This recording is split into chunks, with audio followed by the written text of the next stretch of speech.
بشائر الإيمان منارة الإحسان وللهدى عنوان.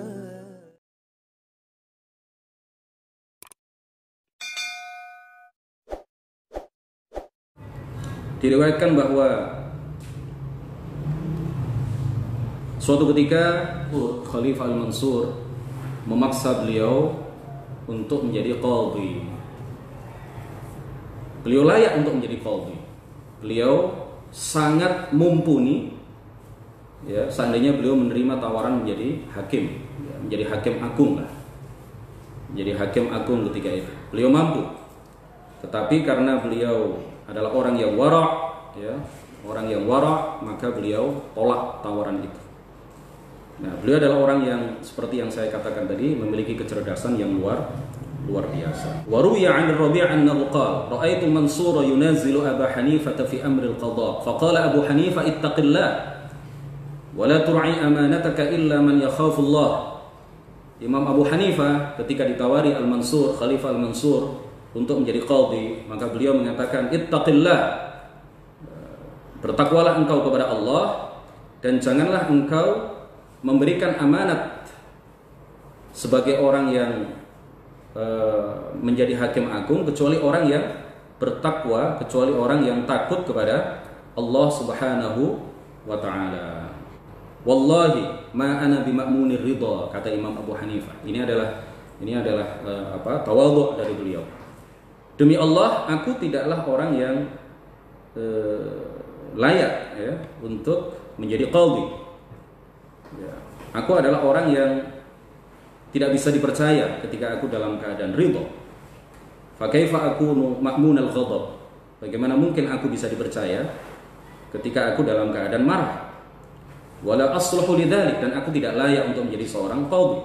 Fa qala lahu Al-Mansur, kemudian Al-Khalifatul Mansur mengatakan kepada beliau, kadzabta, engkau pembohong, engkau berdusta, anta tasluh, engkau layak menjadi qadhi. Faqala lahu, kemudian Imam Abu Hanifah mengatakan, ini saking cerdasnya beliau, ya, beliau gampang sekali mendebat, membalikkan omongan, mematahkan lawan bicara dengan perkataan beliau.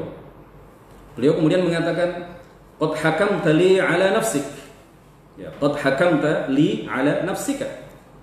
Ya, apa yang kamu katakan ketika saya adalah orang yang berdusta, itu artinya engkau membenarkan apa yang aku sampaikan tadi. Kaifa tuwalli qadiyan, ya, ala amanatika wa huwa kadzdzab. Kata Imam Abu Hanifah, bagaimana mungkin engkau mengangkat seorang qadhi yang pendusta? Ya, Al-Mansur kemudian terdiam. Wa kana Yazid ibn Umar ibn Hubairah Al-Fazari Amirul Iraqiyyin aradahu an yali al-qada bil Kufah, ayyam Marwan ibn Muhammad akhir muluk Bani Umayyah. Kemudian dalam satu kesempatan yang lain, Yazid ibn Umar ibn Hubairah Al-Fazari, ya, amir atau gubernur Irak, menginginkan juga supaya beliau menjadi qadhi di Kufah, tempat tinggal beliau. Pada saat itu yang menjadi raja Bani Umayyah atau khalifah Bani Umayyah adalah Marwan ibn Muhammad. Fa'aba alaihi, ya, beliau menolak tawaran itu karena beliau adalah orang yang wara'. Beliau layak untuk menyandang jabatan sebagai seorang hakim, ya, sebagai seorang qadhi.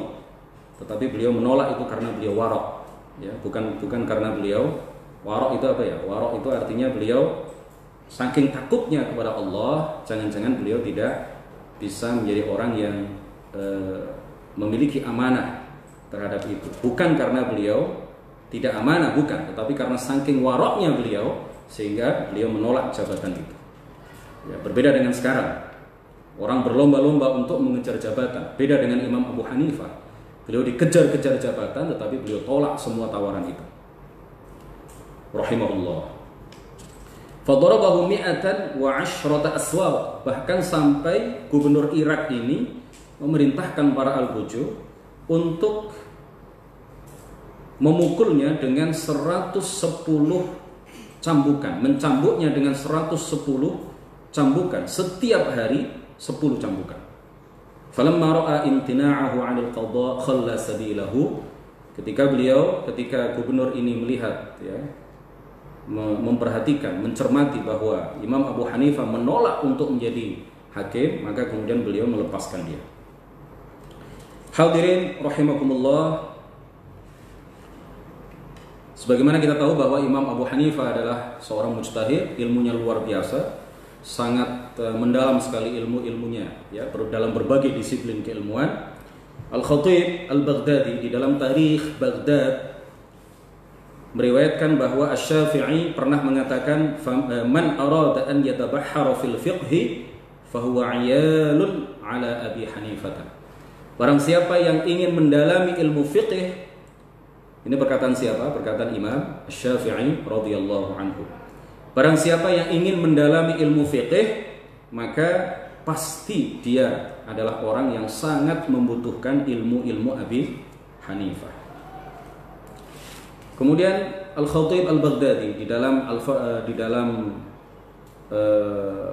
Tarikh Baghdad, ya, di dalam kitab Tarikh Baghdad juga menuturkan bahwa Imam Abu Hanifah suatu ketika di dalam tidurnya beliau bermimpi menggali makam Rasulullah Sallallahu Alaihi Wasallam.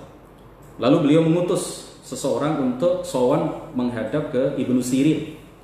Jadi Ibnu Sirin ini adalah seorang wali min auliyaillah di kalangan tabi'in, seorang ulama besar, ya, seorang hafidh, dan beliau salah satu keistimewaan Ibnu Sirin ini adalah bahwa beliau diberi anugerah oleh Allah Subhanahu wa taala kemampuan untuk menakbir mimpi, untuk menakwil mimpi. Nah, Imam Abu Hanifah ketika beliau bermimpi menggali makam Rasulullah Sallallahu Alaihi Wasallam, beliau mengutus seseorang untuk mendatangi Ibnu Sirin, ya, supaya dia bertanya kepada Ibnu Sirin takwil mimpinya itu apa. Apa kata Ibnu Sirin? Ibnu Sirin kemudian mengatakan, sahibu hadhihi ru'ya yathuru ilman lam yasbiqhu ilaihi ahadun qablah. Jadi takwil dari mimpi Abu Hanifah ini adalah bahwa orang yang bermimpi seperti itu, maka kelak dia akan menyebarkan ilmu yang luar biasa banyaknya yang tidak pernah dilakukan oleh orang-orang sebelumnya.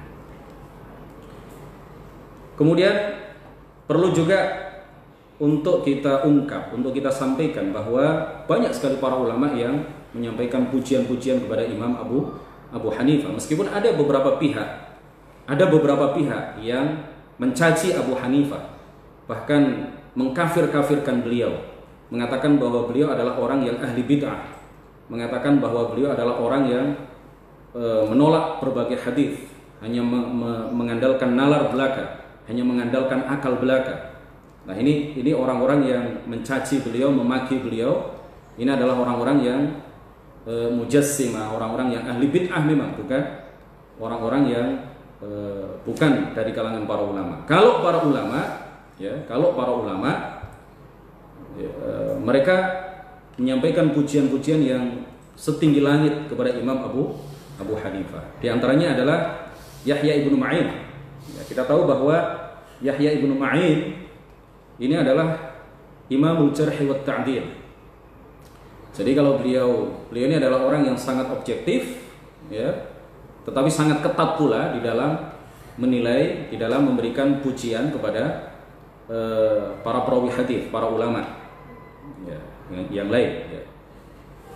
Nah, tetapi meskipun Yahya ibnu Ma'in adalah orang yang sangat ngirit, ya, sangat ngirit pujian kepada ulama-ulama yang lain, tetapi tidak terhadap Imam Abu Hanifah. Beliau bahkan mengatakan kana Abu Hanifah thiqatan fil hadis. Abu Hanifah adalah seorang yang bisa dipercaya di dalam meriwayatkan hadis. Wa kana min ahli sidq wa lam yuttaham bil kadhib.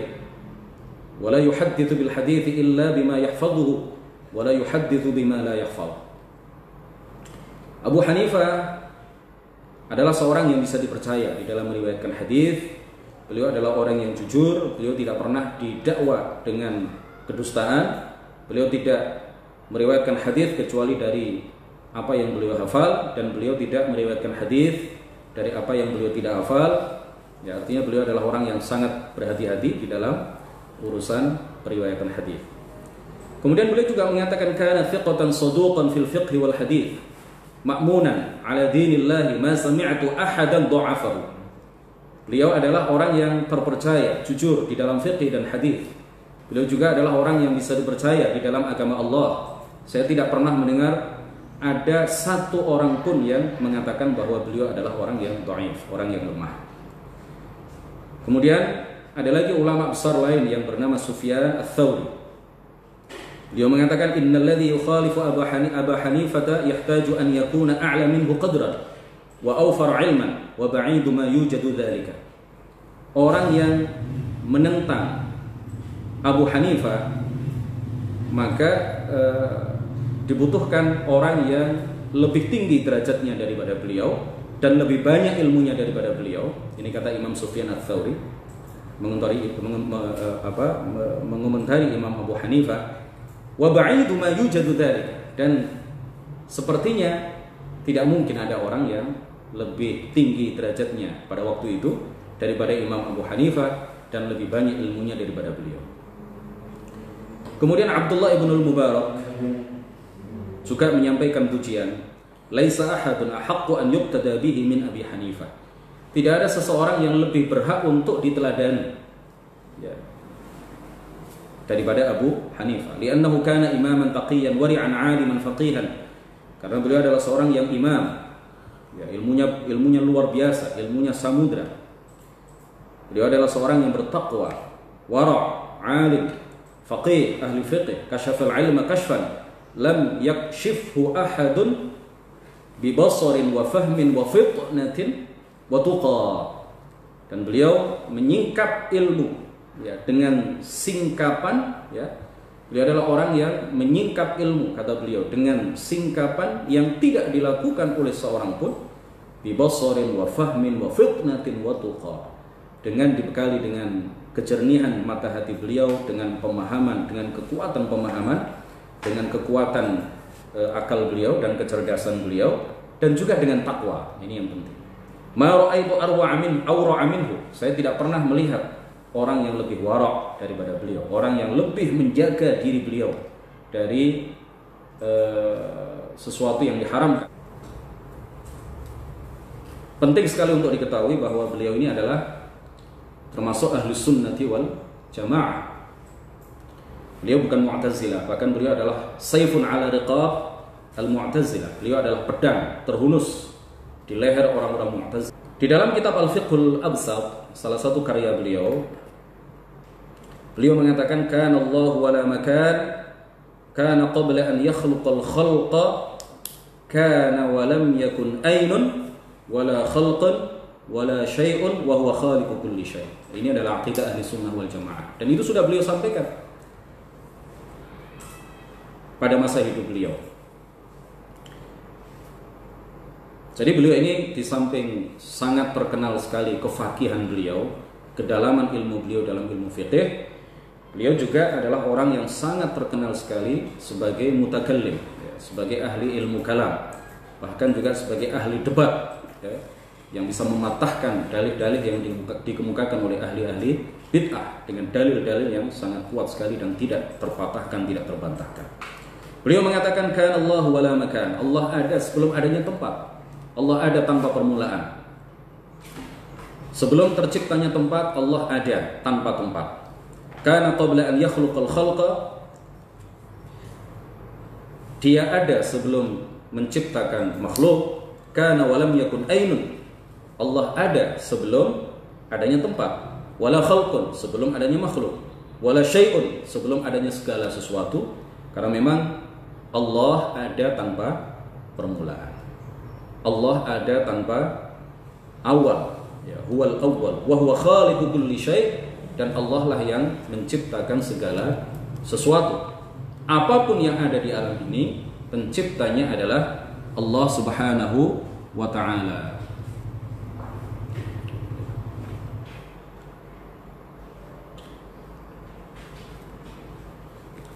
Kemudian di antara perkataan beliau di dalam ilmu tauhid, apa yang beliau sampaikan di dalam kitab Al-Fiqhul Akbar, beliau mengatakan yaduhu sifatuhu bila kaif. Yaduhu sifatuhu bila kaif. Jadi ini menandakan bahwa beliau adalah juga mentakwil, ya, meskipun takwil ijmali, karena takwil itu ada dua, ada takwil ijmali dan ada takwil tafsili.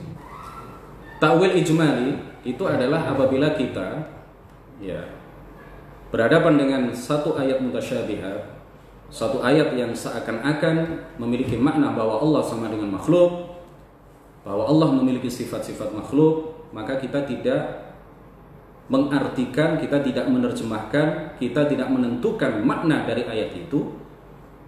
Lalu yang kita lakukan adalah meyakini bahwa Allah tidak mungkin disifati dengan sifat-sifat makhluk, tidak mungkin Allah sama dengan makhluk.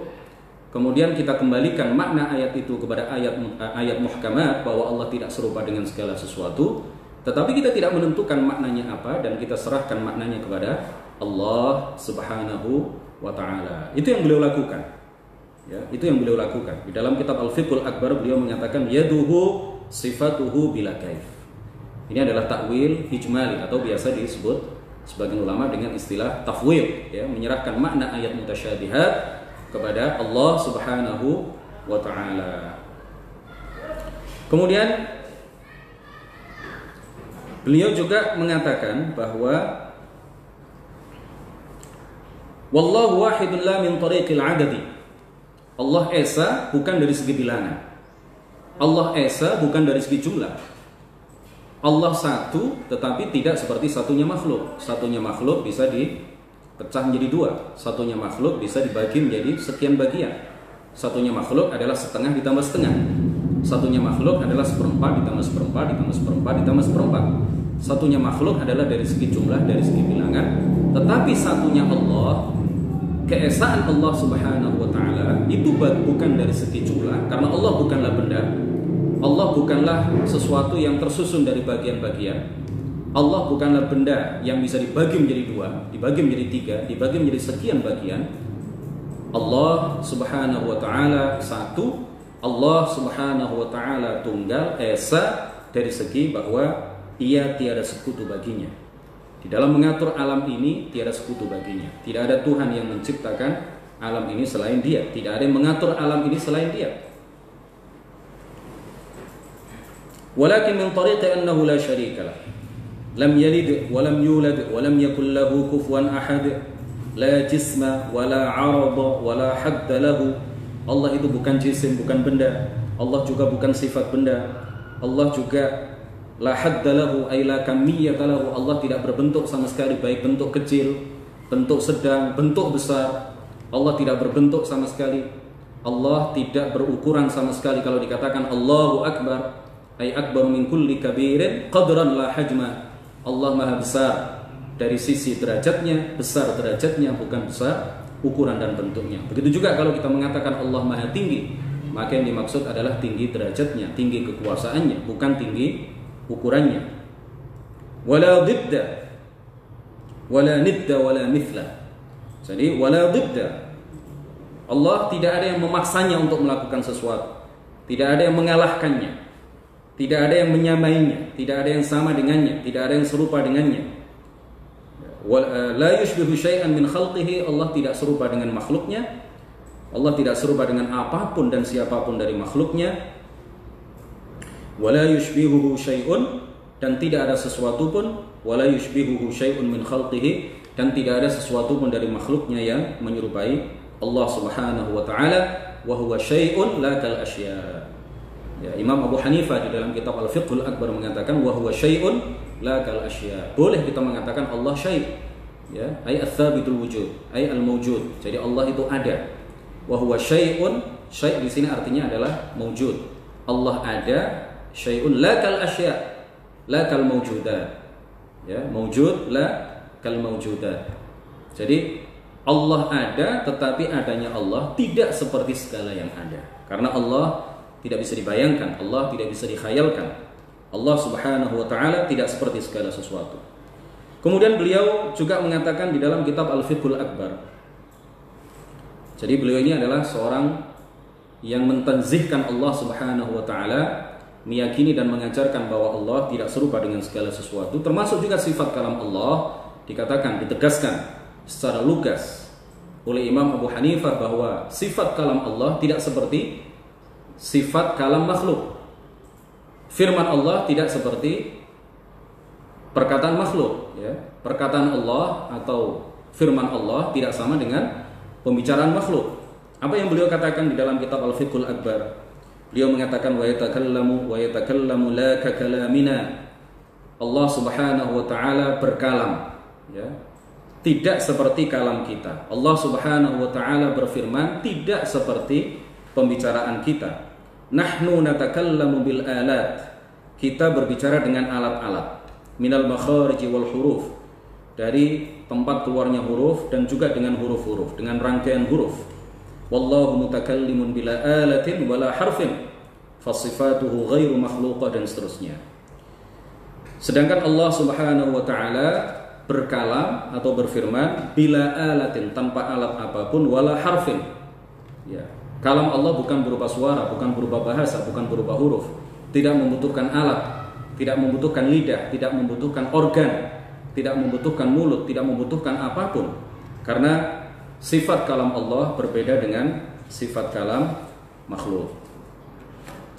Kemudian ada sebagian orang yang pernah protes kepada Imam Abu Hanifah.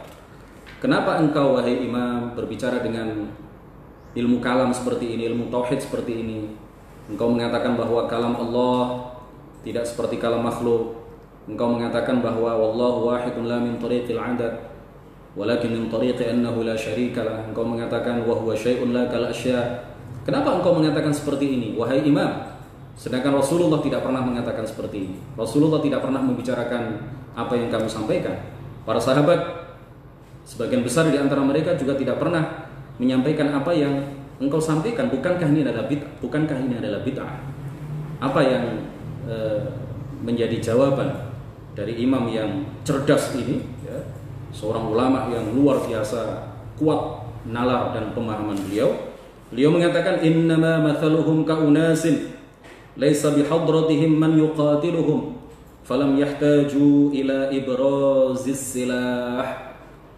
Perumpamaan para sahabat, ya, dan juga Rasulullah ketika itu adalah bagaikan orang-orang yang di hadapan mereka tidak ada orang-orang yang memerangi mereka, sehingga mereka tidak membutuhkan untuk mengeluarkan senjata, sehingga mereka tidak perlu untuk mengeluarkan senjata. Wa mathaluna, dan perumpamaan kita di masa sekarang, di masa beliau, di masa Imam Abu Hanifah, apalagi di masa sekarang, kaunasid, bagaikan orang-orang bihadratihim man yuqatiluhum, di hadapan mereka ada orang-orang lain yang memerangi mereka. Fahtaju ila ibrazis silah, maka orang-orang yang diperangi oleh pihak lain ini, maka mereka perlu untuk menghunus senjata, perlu untuk mengeluarkan senjata untuk juga memerangi mereka. Jadi para sahabat nggak ada orang-orang yang di kalangan mereka belum muncul Mu'tazilah, ya. Di awal-awal permulaan masa sahabat belum muncul Mu'tazilah, belum muncul Syiah, belum muncul Khawarij, belum muncul Musyabbihah, Mujassimah, Hasyawiyah atau Hashwiyah, Jabriyah dan lain sebagainya. Sehingga mereka para sahabat belum perlu untuk mengeluarkan senjata, belum perlu untuk menyampaikan hujjah-hujjah untuk mematahkan dalih-dalih dari ahli bid'ah. Tetapi di masa Imam Abu Hanifah sudah muncul berbagai kelompok sesat, berbagai golongan yang membawa ajaran-ajaran yang bertentangan dengan akidah Rasulullah, akidah para sahabat, sehingga kemudian Imam Abu Hanifah dan juga imam-imam yang lain dan juga para ulama pada masa sekarang, ya, di setiap masa para ulama Asy'ariyah, Maturidiyah, para ulama di kalangan ahli sunnah wal jamaah, mereka perlu untuk mengeluarkan senjata, menghunus senjata untuk memerangi ahli bid'ah. Perlu untuk melakukan pembentengan-pembentengan terhadap umat, ya, supaya mereka tidak terpengaruh dengan ajaran-ajaran golongan-golongan yang sesat. Beliau wafat pada tanggal 11 Jumadil Ula tahun 150 Hijriah. Sedangkan beliau lahir pada tahun 80 Hijriah. Berarti beliau meninggal dalam usia kurang lebih 70 tahun dan makam beliau ada di Baghdad. Mudah-mudahan suatu saat nanti kita bisa berziarah sama-sama ke sana. Jadi tidak hanya wisata religi di Jawa Timur, Jawa Tengah, Wali Songo, Jawa Barat ya, tetapi suatu saat nanti mudah-mudahan kita bisa berziarah melakukan wisata religi dengan menziarahi makam Imam Abu Hanifah yang berada di Baghdad. Jadi Imam Abu Hanifah wafat pada tahun 150 Hijriah. Di tahun itu pula lahir imam kita Al-Imam Muhammad ibnu Idris Asy-Syafi'i radhiyallahu anhu. Oleh karena itulah pada tahun itu ya, para ulama mengatakan mata qamarun wa wulida qamar. Telah wafat bulan purnama dan lahir bulan purnama. Artinya telah wafat pada tahun ini seorang ulama besar, dan di tahun ini pula, di tahun 150 Hijriah pada saat itu lahir seorang ulama besar. Karena beliau adalah orang yang sangat dicintai oleh masyarakat. Ketika beliau wafat, yang mengiringi jenazah beliau itu dikatakan di dalam beberapa kitab kurang lebih ada 50.000 orang.